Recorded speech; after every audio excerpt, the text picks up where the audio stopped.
আসসালামু আলাইকুম রহমতুল্লাহি বারাকাতু। ঈদ মুবারক। আল্লাহ সবাইকে ঈদের বরকত দান করুক। রোজার যে ইবাদত করছে সবাই, সেই ইবাদত কবুল করুক, এই দোয়া করি আল্লাহর কাছে।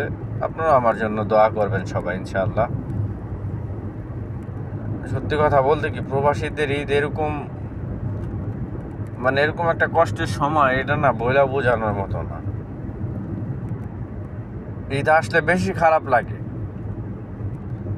ঈদ বলতে তো আনন্দ, প্রত্যেকটা মানুষের নিয়ে একসাথে আনন্দ করার মাঝেই তো ঈদের সার্থকতা। পরিবার পরিজন কোথায়, আমি কোথায়, মা বাপ কোথায়? মা বাপ পাশে না থাকলে, ছেলে সন্তান পাশে না থাকলে এটা কি ঈদ হয়? ঈদ মনে হয়?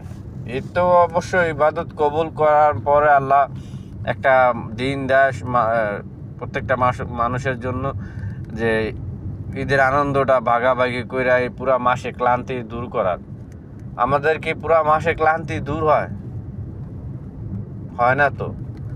ক্লান্তি আরো বাড়ে। ঈদের দিন নামাজ পড়ে আসছি, এখন ফোনে সবার ঈদ মোবারক জানাইতেছে, আমারে জানাইতেছে, এই এতটুকু আমাদের ঈদ, এর বাইরে আমাদের আর কোনো কিছু নাই।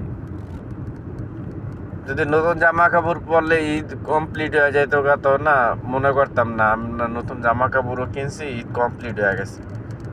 কিন্তু বিশ্বাস করেন, ঈদ আসলে না বুকটা ফাইটা যায় কান্নায়, যে মা বাপ কাছে নাই, ছেলে সন্তান কাছে নাই, বউ বাচ্চা কাছে নাই, ভাই বোন কাছে নাই, শুধু নিজে একটা প্রবাসী জায়গায় পড়ে রইছি, 4-5টা অচেনা মানুষ, তাদের সাথে রইছি, তাদের নিয়ে ঈদ।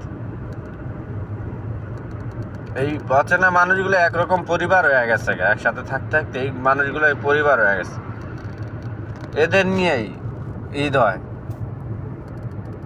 একটা প্রবাসীর ঈদের কষ্ট না, এর যে দুঃখ কষ্ট কি, এটা একটা আফসোস। এই আফসোসটা বোঝানোর মতন ভাষা আমার কাছে নাই।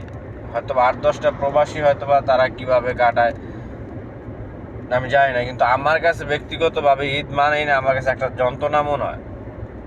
মনের কষ্ট আর বেশি বাইরে যায় অন্যান্য দিনের তুলনায়। অন্যান্য দিন কাজে ব্যস্ততা থাকে, আপনার সময় চলে যায়, সেটার হিসাব আলাদা, তখন তো খারাপ লাগেই। কিন্তু এখন যে খারাপ লাগাটা বেশি হয় আর কি। সবাই ফোনে ভিডিও কল দিব, দেখবো, কথা বলবো, তখন নিজের মনে হয় যে যদি আমি যা থাকতে পারতাম, তাদের সাথে সময় কাটাইতে পারতাম, হয়তো অনেক আনন্দ পাইতাম।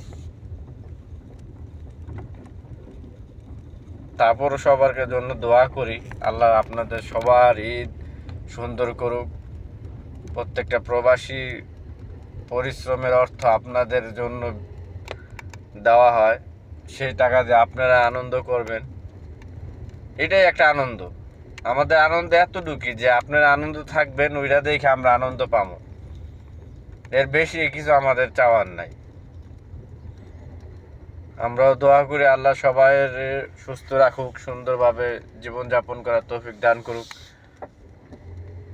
কি বলবো, আজকে না আমার কথাও আসতেছে না। আমার ঈদের দিন এত খারাপ লাগতেছে, ভালো লাগতেছে না যে কিছু কথা বলবো, কথাগুলো এলোমেলো হয়ে আসতেছে, মনের কষ্ট থেকেই এরকম হয়ে যাইতেছে, কথা জড়তা সৃষ্টি হয়ে গেছে। তারপরে গত একটা মাসের ক্লান্তি, এখন যামু মোবাইল বন্ধ করে ঘুমাম, ঘুমের খুব প্রয়োজন এখন। যাক, আমাদের ঈদ হয়ে গেছে, বাংলাদেশে আগামীকাল ঈদ ইনশাল্লাহ। ঈদ উপলক্ষে সবার অগ্রিম ঈদ মুবারক, ঈদের শুভেচ্ছা রইল। আল্লাহ হাফেজ। আসসালামু আলাইকুম রহমতুল্লাহি ওয়া বারাকাতুহু।